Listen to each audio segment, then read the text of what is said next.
성경 말씀은 사무엘상 23장 1절 말씀부터 보겠습니다.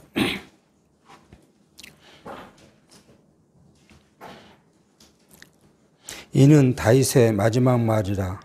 이새의 아들 다윗이 말하며 높이 올리운 자, 야곱의 하나님에게 기름 부음 받은 자, 이스라엘의 노래 잘하는 자가 말하도다. 여호와의 신이 나를 빙자하여 말씀하시며 그 말씀이 내 혀에 있도다.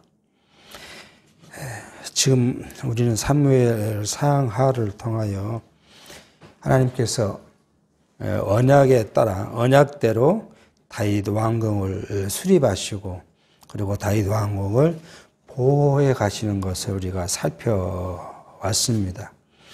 그리고 22장에서는 이제 다윗이 자기 일생을 돌이켜 보면서 하나님께서 자기를 어떻게 자기를 선택하셨는가, 자기를 기름 부은 과정이라든지, 그 다음에 왕이 되기까지 자기를 인도해 가신 사건들, 그리고 하나님께서 자기를 이스라엘 왕으로 세운 후에 대적으로부터 자유케 하고 그 나라를 경고케 해 주신 하나님의 그 섭리를 살펴보면서 다윗이 하나님의 찬양하는 찬양의 말씀을 22장에서 살펴왔습니다. 그리고 23장 1절에 7절 말씀은 이제 그 22장의 찬양에 이 종지부를 찍는 이 말씀, 종합적으로 이제 자기가 하나님께 찬양하는 모든 일에 대한 결론을 내리는 말씀을 이제 볼 수 있습니다. 이게 다윗이 이제 마지막 말로 지금 했다. 근데 이 말은 뭐라고요? 자기를 소개할 뿐만 아니라 자기 이 말에 대한 출처를 지금 이야기하고 있습니다. 마지막 말이라 해놓고 하는 말이 다시 말하면 자기를 높이운 자, 그죠? 자기를 하나님께서 높이시는 그 하나님 이야기한 거죠. 야곱의 하나님에게 기름 부음 받은 자, 자기를 지금 소개하는 자기는 누구냐 그러면 하나님으로부터 기름 부음을 받은 자다. 그리고 하나님이 자기를 높여주신 자다. 그리고 하나님께서 자기를 노래 잘하는 자로 세웠다. 그렇게 자기를 이제 먼저 소개를 합니다. 그러니까 다윗은 왕의 높은 신분과 소속 지파와 왕권의 출처에 대해서 지금 1절에 이야기를 하고 있고 2절에는 이제 자기를 말하게 하는 여호와를 이야기를 하는 것이죠. 여호와의 신이 자기의 말은 여호와로부터 왔다는 것. 자기의 그냥 감정이나 기분에 의해선 이야기가 아니고 여호와께서 자기에게 주신 말씀으로 지금 내가 이야기하고 있다. 그 이야기를 여호와의 신이 나를 빙자하여 말씀하시며 그 말씀이 내 혀에 있다. 이렇게 지금 이야기를 합니다.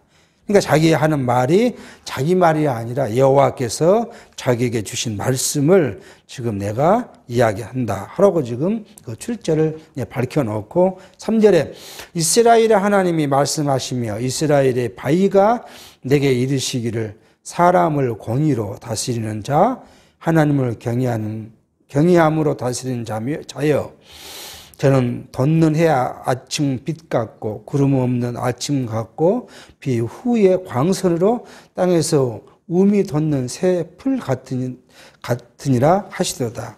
자기를 지금 가르쳐 이야기를 한 거예요. 하나님께서 말씀하셨는데 그 하나님은 누구냐 그러면 이스라엘 바위가 되고 이스라엘 하나님께서 다윗이 계속 22장에 하나님을 가르쳐서 이야기할 때 하나님은 자기의 반석이요 자기의 피난처시요 자기의 요새시요 이런 것들을 하나님을 가리켜 이야기했어요. 그분이 자기를 어떻게 보냐 그러면 사람을 공의로 다스리는 자다. 다윗이 왕권을 이야기할 때 자기의 감정으로 한 것이 아니라 하나님의 공의로 백성을 다스렸다. 그리고 자기는 어떤 자였다고요? 하나님을 또 경외함으로 다스리는 자. 그러니까 다윗은 오직 다윗의 왕권에는 누가 있냐? 그 중심에는 하나님이었다. 그걸 이야기를 하고 있어요. 그런 다윗에게 어떻게 비추셨다고요? 돋는 해 아침 빛 같고 그렇게 이야기를 합니다. 그리고 또 자기를 가도 구름 없는 아침 같고 비 후에 광선이 땅에 붙임으로써 새풀이 나는 것 같은 희망적인, 그러니까 자기의 그 미래, 현재와 미래는 어때요? 그만큼 밝은 일이 이제 있다는 이야기를 지금 하고 있습니다.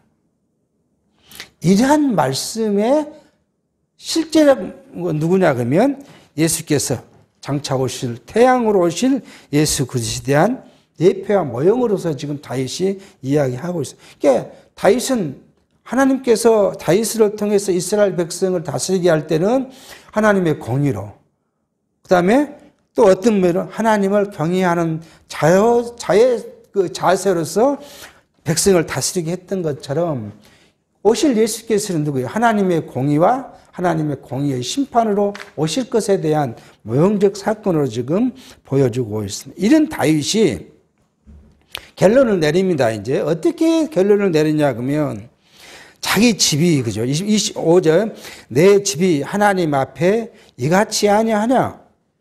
그러니까 다윗의 집은 그냥 그렇게 가는 것이 아니라 지금 말하는 것처럼 다윗의 집이 그렇게 형통할 것을 이야기하는데 그 형통은 그냥 되는 것이 아니라는 것을 지금 이야기해요. 그 다음부터요. 하나님이 나로 더불어 영원한 언약을 세우사 만사에 구비하고 경고케 하셨으니 나의 모든 구원과 나의 모든 소원을 어찌 이루지 아니하시랴. 그렇게 말합니다. 다윗의 모든 것은 뭐예요? 하나님께서 자기와 더불어 언약해서 세우신 일들. 다윗의 모든 다윗 왕국뿐만 아니라 다윗의 일생은 뭐냐면 하나님과 자기 사이에 맺은 언약이 결코 그 일들을 구비해 가고 또 그 일로 통해서 뭐예요? 하나님의 나라가, 다윗의 나라가 경고케 했다. 그러므로 지금까지 그렇게 됐으므로 그거예요. 지금 자기 일생을 돌이켜보면 이야기하죠. 내가 지금 살아온 모든 과정이 하나님께서 나와 언약하셨고 그 언약대로 나를 구비해서 여기 다윗의 왕국이 경고케 하셨으니 그 말이에요. 그러므로 나의 모든 구원과 나의 모든 소원을 어찌 이루지 아니하라. 이 말씀은 또 뭐냐면 자신의 구원, 자신의 강국뿐만 아니라 뭐예요? 자기에게 언약하셨던 이스라엘의 나라가 어찌 이루어지지 않겠냐. 이 이스라엘 나라는 뭐예요? 하나님께서 언약해 세우신 나라이고 앞으로 어떻게 하시겠다고 약속한 나라이기므로 이 나라가 어떻게 결국 이루어질 것이라는 것을 이야기를 합니다.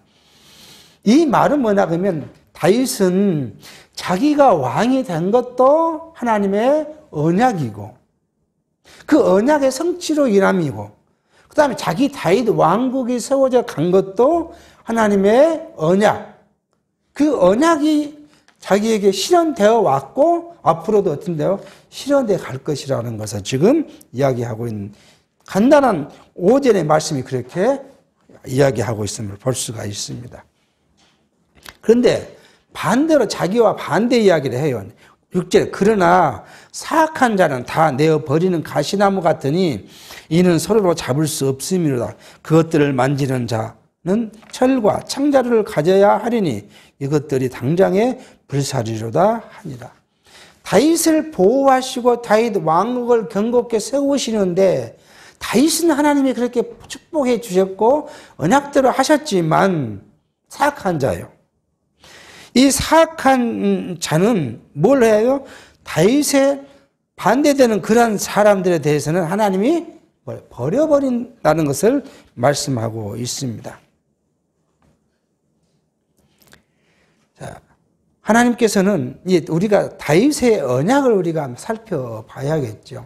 다윗은 하나님께서 사무엘 선지자를 통해서 기름 부음을 주신 것부터 생각하면 기름 부음을 받고 헤브론에서 왕이 될 때까지의 20년간 그런 굉장한 많은 고난과 역경을 통해 어떻게 보면 하나님을 원망할 수 있는 그런 상황이 계속 연출되어 왔죠. 그런 시련 가운데서 다윗은 누구만 바라보더군요? 하나님만 바라볼 수 있고 그 때를 기다릴 수 있는 일이 이제 벌어집니다.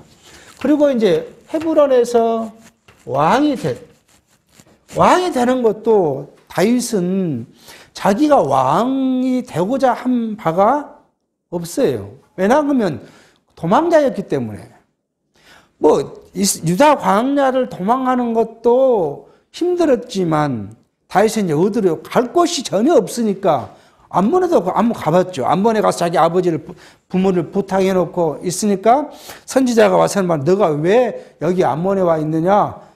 유대 광야로 가라고. 근데 몰아서 다시 유다로 왔던, 뭐 가족은 놔두고 왔던 게 있죠. 그런데 거기는 이제 마지막에 어디까지 갔어요? 블레셋, 자기와 전쟁, 원수인 블레셋까지 가서 자기 목숨을 연명해야 되는 상황이었습니다. 근데 하나님은 그게 그대로 놔두지 않고 다윗을 어떻게 했어요? 블레셋과 사울과 전쟁을 하게 만들고 다윗이 그 전쟁터에 가게 됐죠. 그래서 전쟁을 할 때 자기 동족을 죽여야 되는데 어떤 일이 벌었어요? 블레셋 방백들이 왕에게 다윗하고는 전쟁하지 못하겠다. 반대를 하게 됨으로써 다윗이 시글락으로 돌아오게 하셨어요. 시글락에 돌아와 봤더니요. 자기 가족뿐만 아니라 자기를 따르는 사람들의 가족들을 다 아말렉 놈들이 데리고 잡아가 버리고 없었습니다. 그러니까 다윗이 이제 가서 아말렉과 전쟁에서 싸워 이기고 돌아온 후에 그때 헤브론으로 가게 했고, 헤브론에서 누가 왔어요? 유대 방백들이 헤브론에 와서 다윗을 왕으로 세웠죠.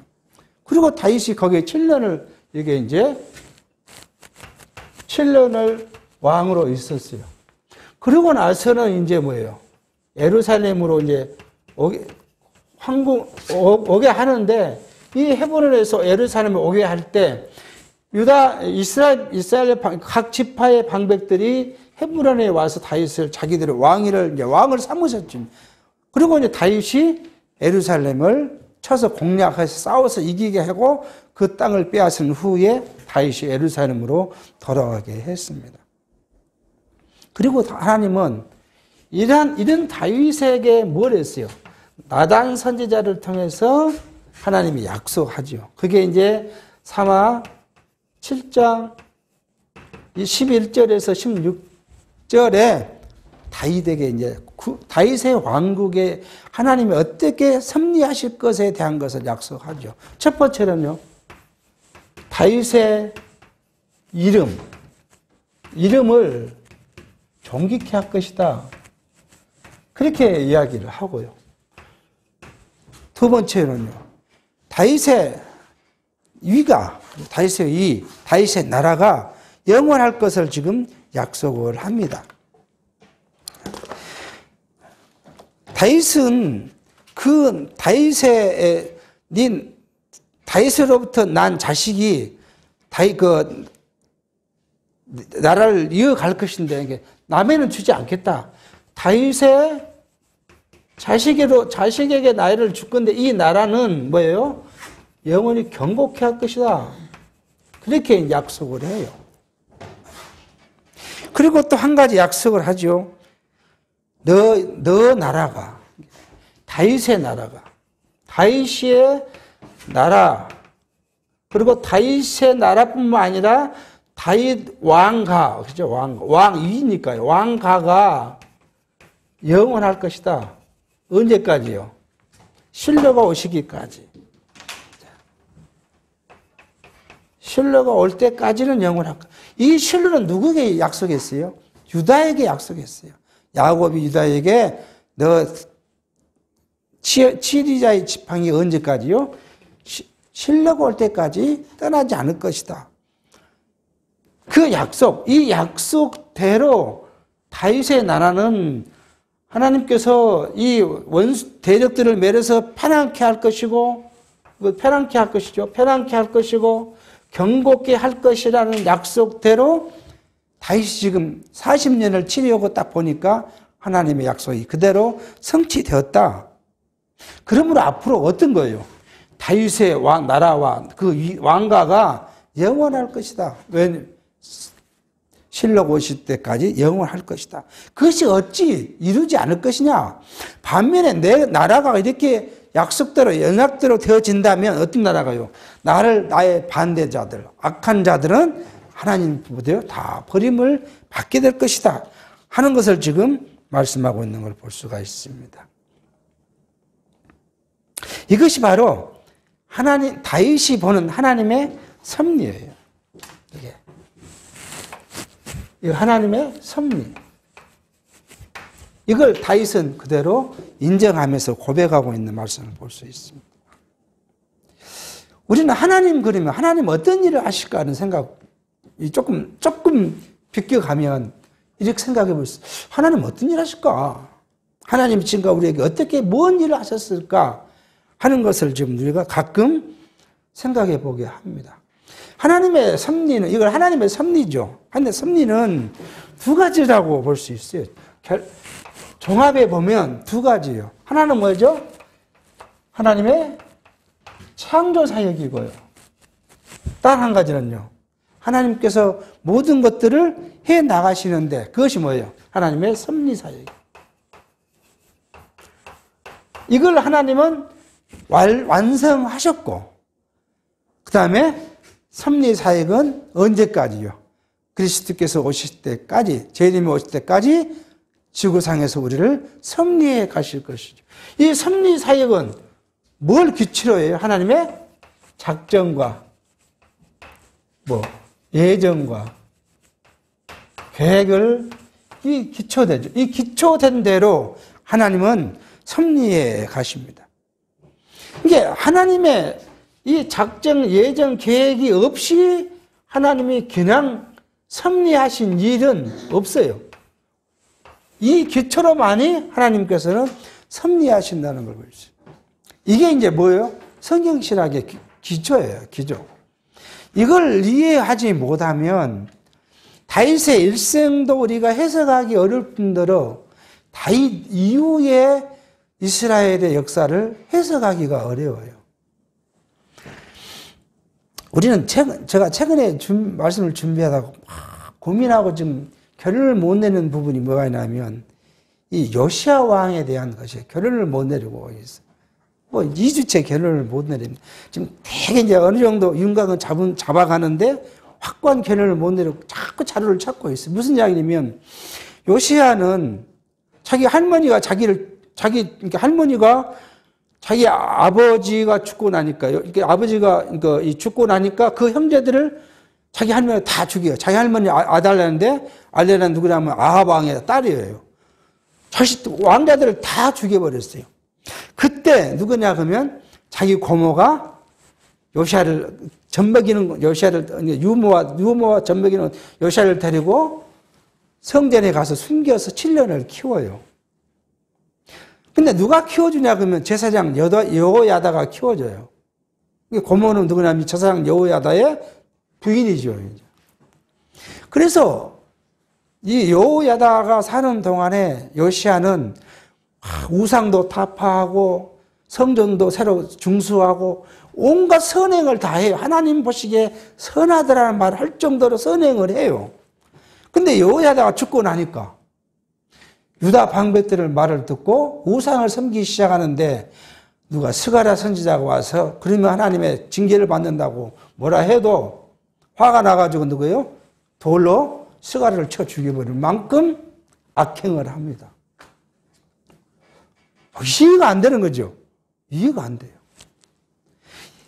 구속사 신학으로 보면 이해가 돼요. 구속사 신학으로 보면. 왜요? 선한 마음을 품고 악한 마음을 품는 것이 누구의 마음이에요?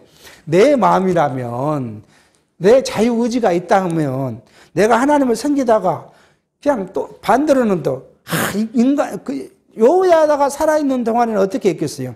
뭘 마음대로 못했을 거 아니에요? 아버지 같은, 여호야다가 130까지 살았으니까, 아버지 같은, 할아버지인데 아버지 같은 할아버지가 제사장이 자기를 계속 견책을 하니까 아무것도 못하다가 죽고 나니까 어떻게 했겠어요? 내 세상이다. 내 마음대로 한번 해보자. 했을 수 있을지 않겠어요? 구수사적으로 생각하면. 그래서 악행을, 한번 악을 행하고 나니까 그 악이, 그 쾌락이 배가 되니까 그걸 따랐을 수 있겠다는 생각을 할 수 있어요. 구소삭제로 생각하면. 근데 성경 신학적으로 생각하면 어떻게 해야 돼요? 요아스의 그러한 행위가 뭘로 돼 있어야 돼? 어딘가는 하나님의 뭐요? 작정, 예정, 계획이 표출되어 있어야 돼요. 그러니까 앞에서는 어떻게 했다 하더라도 뒤에는 어떻게 해요? 그렇게 악을 행할 수밖에 없게 되어 있어야 되잖아요. 이걸 찾는 게 시간이 오래 걸리고 있어요. 근데 성경을 아무리 뒤져도 성경 어디에도 요아스에 대한 언약은 없어요. 그런데 우리가 생각해 보면 이제 결론이 그렇게 나갑니다. 다윗이 뭐예요? 범죄하잖아요. 범죄해서 하나님이 다윗에게 뭘 하려? 다윗의 집안의 칼과 다윗의 집안의 재화가 다윗의 처에 대한 하나님의 징계가 지금 약속이 돼요. 그러면서 이것 때문에 다윗의 아들 압살롬과 암놈이 또 다윗의 압살롬의 누이 다말을 연애해서 범죄하게 하고 압살롬이 다윗의 아들들을 죽이게 하고 압살롬의 아버지를 반역하게 하고 이런 일들을 계속 발생케 하는 이유들이 어디였냐? 하나님의 언약의 기초를 했다고 생각해 볼 수가 있어요. 근데 요아스는 이제 뭐 결론적으로 이렇게 정리해 가기는 합니다. 그 요아스가 뭐예요? 앞에서는 여호야다에 의한 요아스의 행적이 선했지만 근본적으로요. 하나님께서는 다윗 왕가에 대한 것들, 그 죄, 범죄잖아요. 범죄에 대한 징계, 이게 계속 왕마다 이어가고 있다는 사실을 보면 하나님의 다윗 왕가를 징계하기 위해서는 뭘 해야 돼요? 그 다윗의 왕가의 왕들이 범죄케 해야 되거든요. 그 범죄케 하는 것의 범주가 어디 있어요? 여기에 기인되어 있지 않냐고 생각을 해볼 수가 있어요.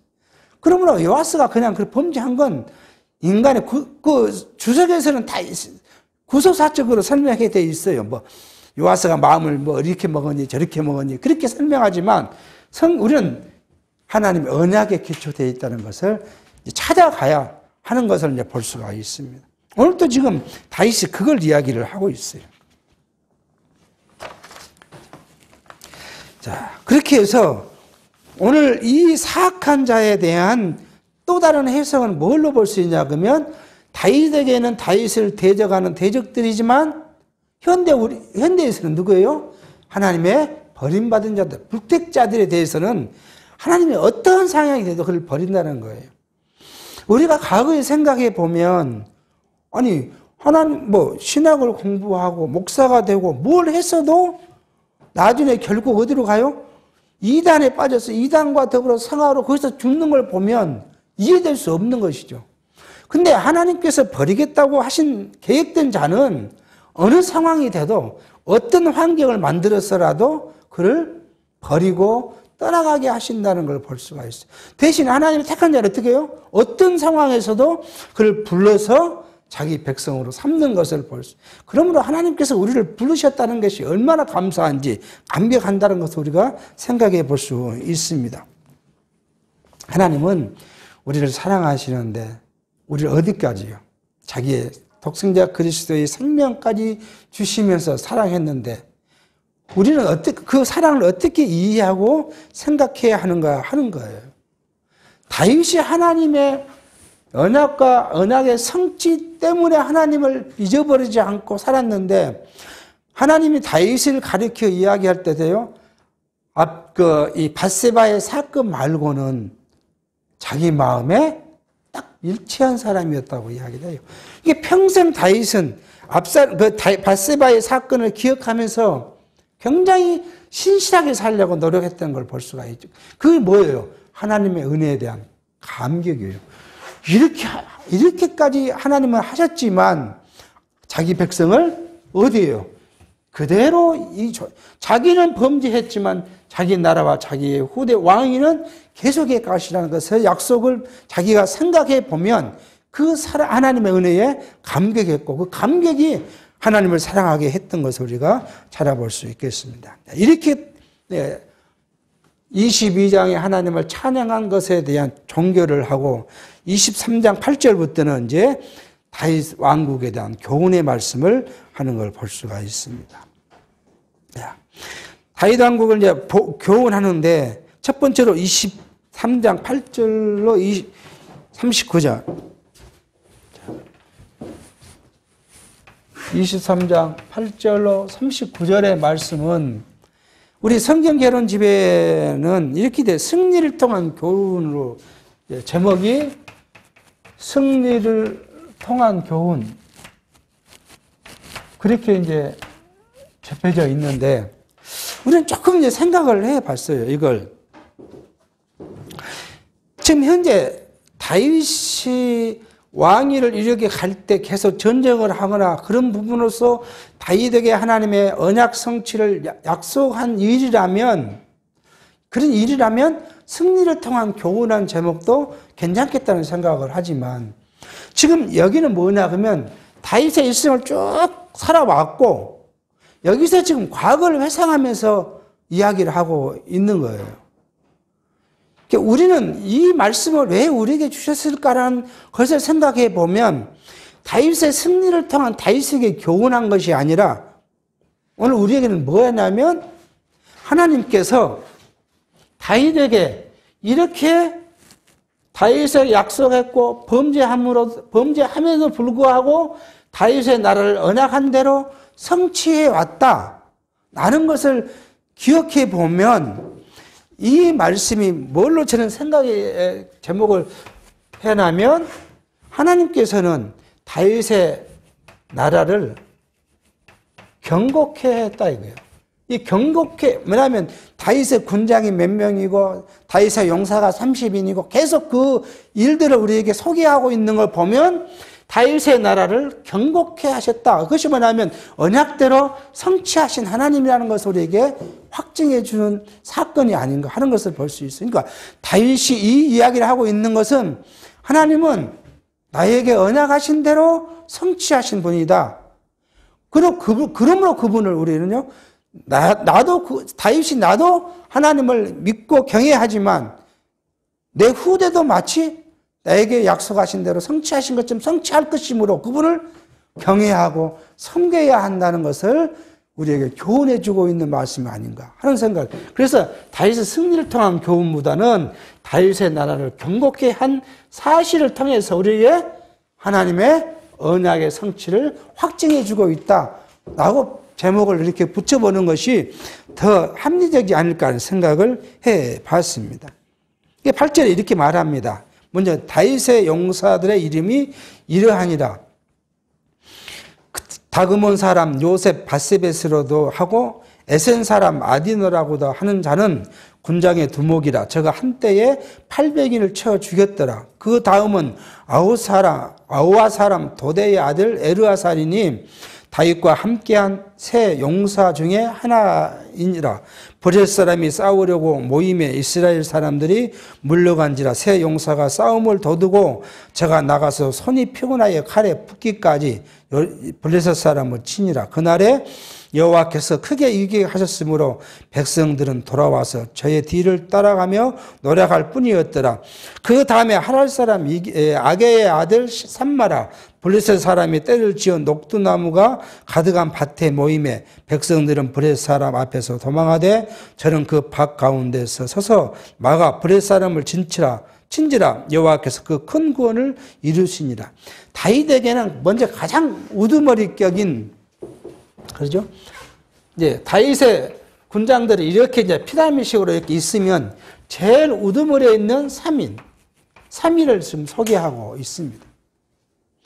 이 사람들이 이제 누구냐 하는 이야기를 제가 보니까 이 세 사람 다그몬 사람 요셉 바세벳이라고도 하고 에센 사람 아디노라 한 군장, 그 다음에 아우 사람 도대의 아들 에르아살, 그리고 뒤에 하랄 사람 아게의 아들 삼마. 이 사람이 세 사람이 가장 우두머리격인 사람이다. 이 사람이 누군가 하는 것을 이제 우리가 봐야 되겠죠.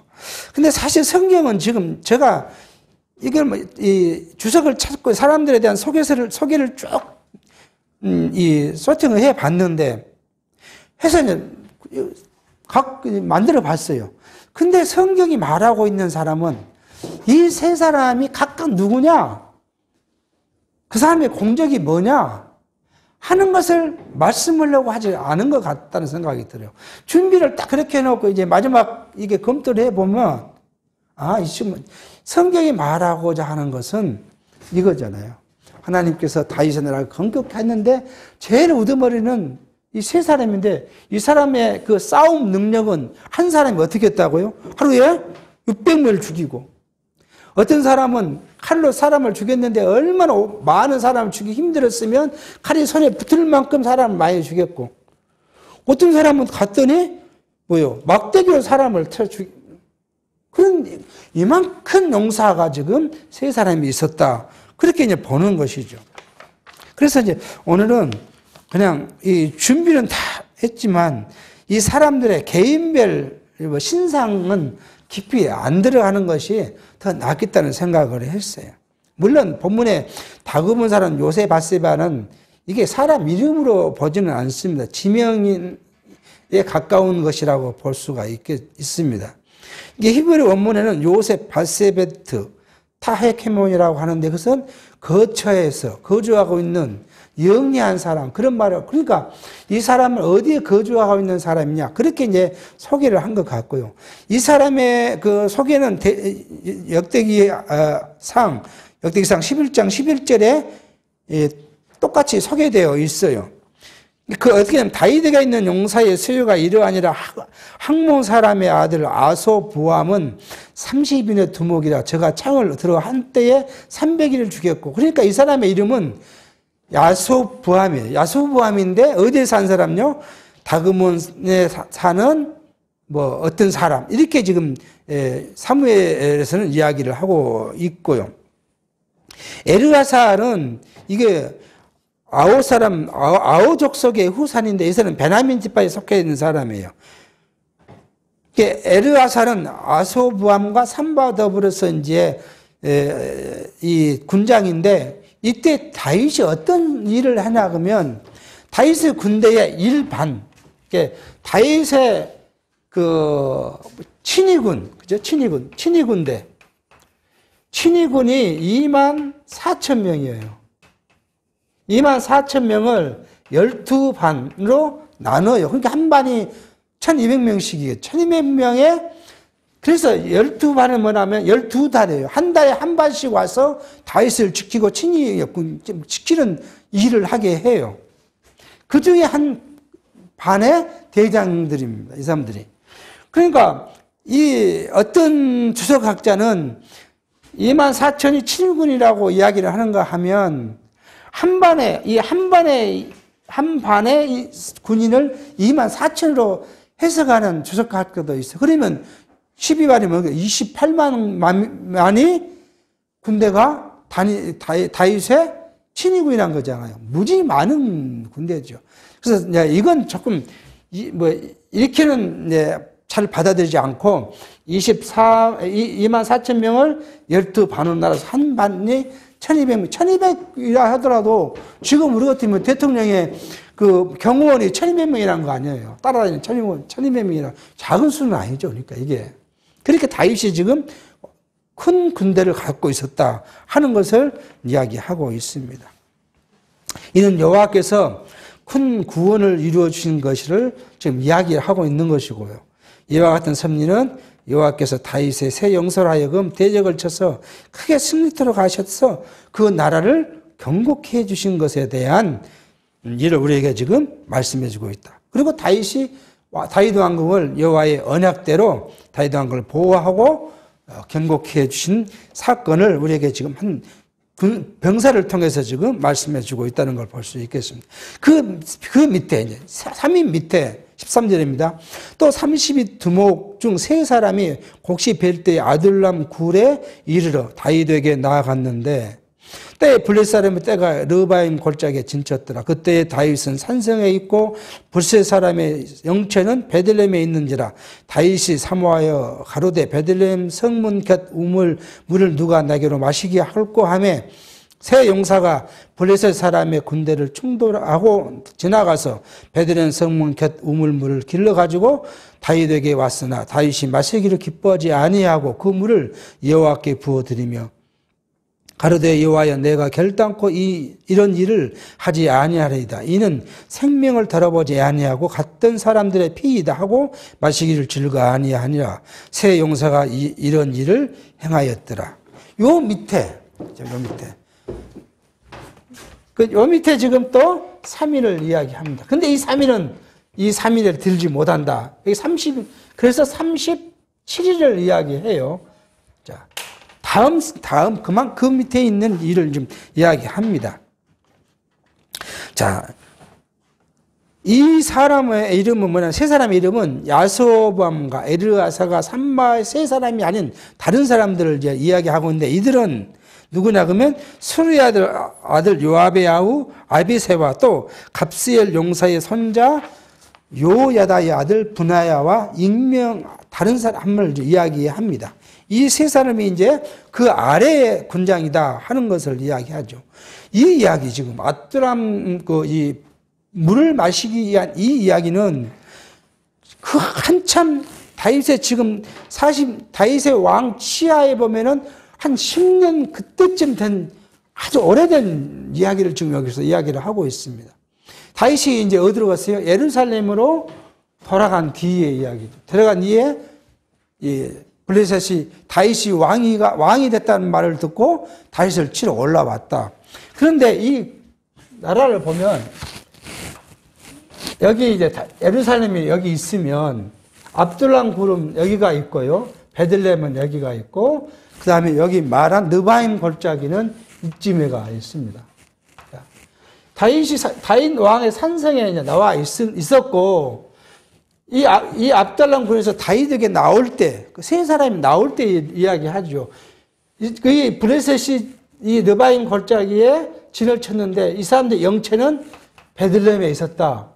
근데 다윗이 지금 이걸 보면서 베들레헴 자기 고향이잖아요. 고향에 있는 어떤 우물이 굉장히 시원하고 물이 맛있다는 이야기를 이제 주석학자들은 해요. 이게 그 물을 마시고 싶은 생각이 있어서 이제 그 이야기를 했는데 이 세 사람이 누구를 해요? 이 블레셋 사람들이 이렇게 진치고 있는데 여기를 싸워 지나가서 베들레헴 문 곁에 있는 그 우물에서 물을 길러왔다. 그러니까 다윗이 그 물을 보고 그들의 피라고 하면서 마시기를 즐거워하지 않고 하나님께 부어드렸다. 그런 일을 지금 합니다. 이만큼 이 사람들 어떻게 해요? 세 사람이 블레셋 군대를 뚫고 가서 물을 길러올 만큼 용맹스러운 사람이라는 걸 이야기하잖아요. 근데 그만큼 용맹한 사람이라도 누구예요? 처음 세 사람에게는 미치지 못한 그런 용맹이다. 성경은 그렇게 지금 말하고 있습니다. 그 사람들은 이야기 또 해요. 이제 그 업적을 이야기합니다. 18절. 또 수리아의 아들 요압의 아우 아베센이 저는 그 3인의 두목이라 제가 창을 들어 300인을 죽이고 그 3인 중에 이름을 얻었으니 저는 3인 중에 가장 존귀한 자가 아니냐. 저가 저희의 두목이 되었으나 그러나 첫 3인에 미치지 못하였더라. 지금 이 3인 중에 첫 번째가 수리아의 아들 이제 이거요.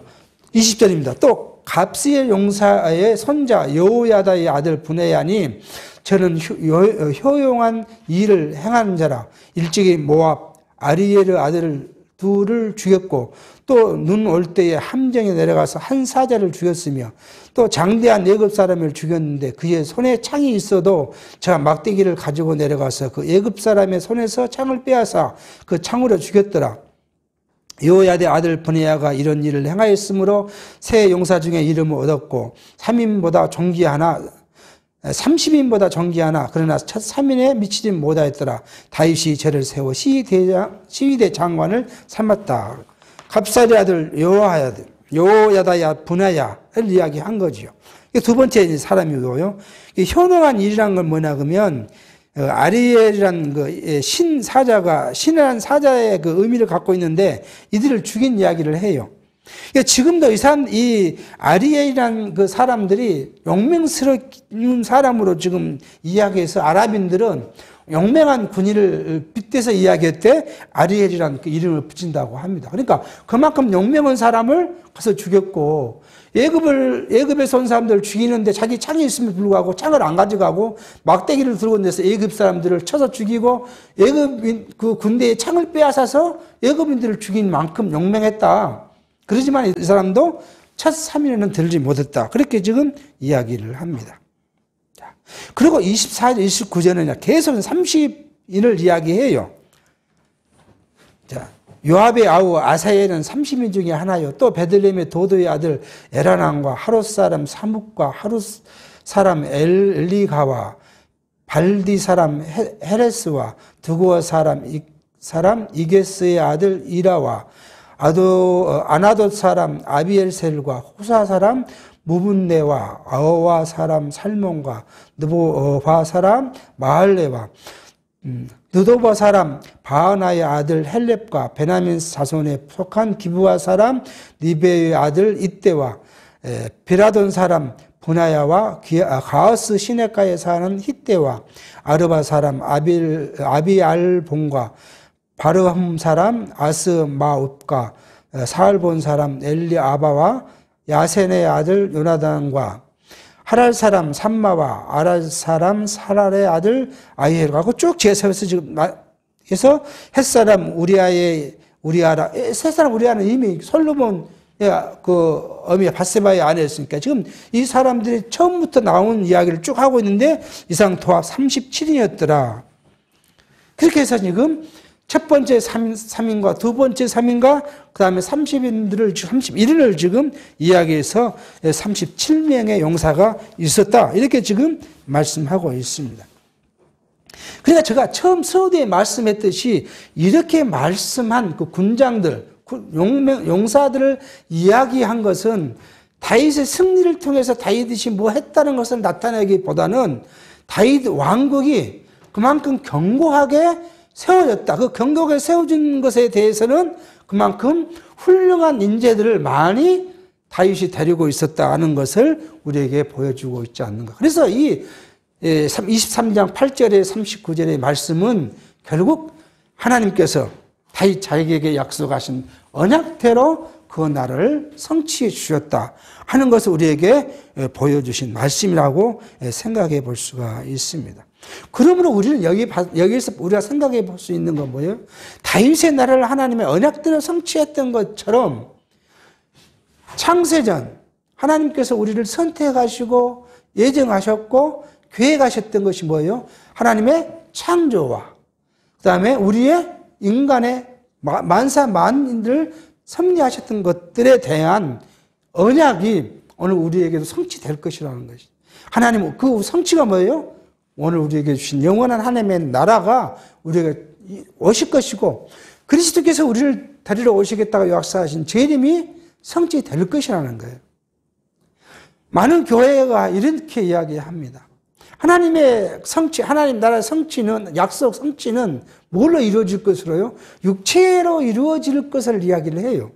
육체로 뭐냐 하면 육체의 일들로 성취될 것을 이야기해요.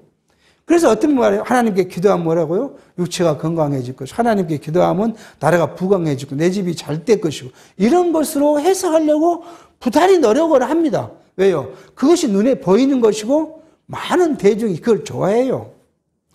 우리도 솔직하게 생각해 보면 하나님이 내게 만약에 음성을 들려준다면 내가 지금 어디가 아프냐? 너가 기도하면 낫게 해줄게. 그런 음성을 주면 얼마나 기분 좋겠어요. 내 자녀가 어떠냐? 내 자녀에게 어떻게 해줄게. 너의 경제력이 어쩌냐? 내가 너의 경제력을 누구만큼요? 이재룡이만큼 해줄게. 그럼 얼마나 기분이 좋겠습니까? 근데 우리는 보이지 않는 것을 약속하셨거든요. 영원한 하나님이 나라를 약속했고 그 나라의 백성을 어떻게 삼았다고요? 그리스도의 죽음과 부활로 삼으셨고 그게 삼은 것만이 아니라 우리를 진실로 그 나라에 데리고 가겠다고 약속을 하신 그것이 성취될 것이라는 것을 다윗의 왕국을 통해서 확증이 벌일 수 있는 겁니다. 그러면 우리가 그 나라를 소망하는 거예요.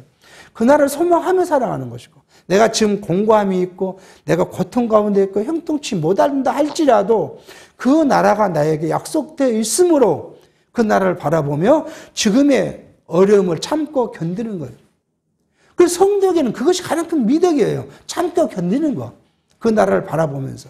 내가 지금 참을 수 없는 기쁨만 있는, 이게 기쁨이 넘쳐가지고 내가 항상 웃고 사는 것이 아니라 내게 공고함이 있다 하더라도 참고 견디는 거.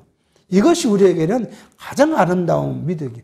그래서 베드로 후서 그 다음에 그 앞에 그 뒤로가 뭐 말이야?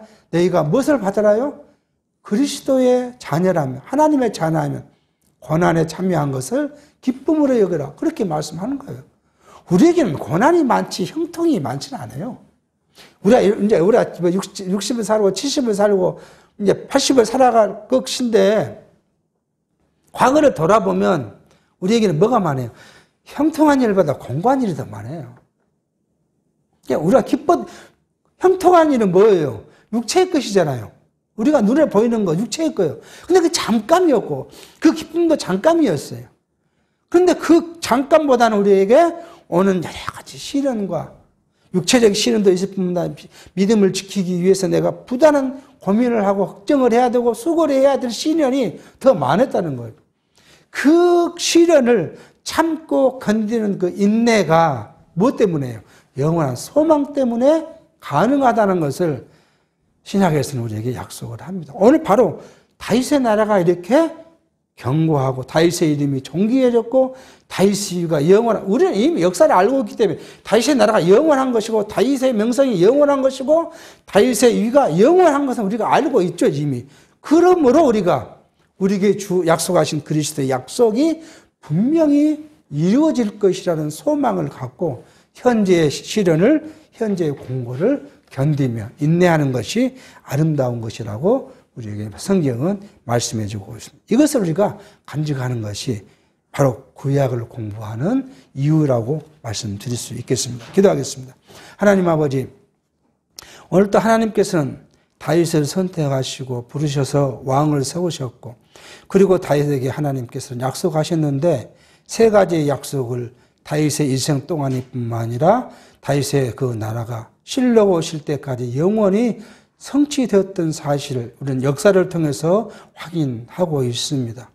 그러므로 우리가 예수께서 우리에게 약속하신 그 약속들이 먼저는 성령이 오셨고 그 교회가 세워져 가며 마지막 우리를 데리고 오신 심판주로서 오실 재림의 약속이 우리에게 확실히 이루어질 것을 소망하며 또 영원한 나라의 백성으로서 우리가 살 것 또한 우리가 믿음으로써 영원한 산 소망을 통해 현재의 시련과 고난을 극복하며 그걸 참고 견디며 인내하는 아름다운 믿음을 가질 수 있도록 성령이 우리와 함께 해주시며 우리를 인도해 주셨기를 바라옵고 예수의 이름으로 기도하옵나이다. 아멘.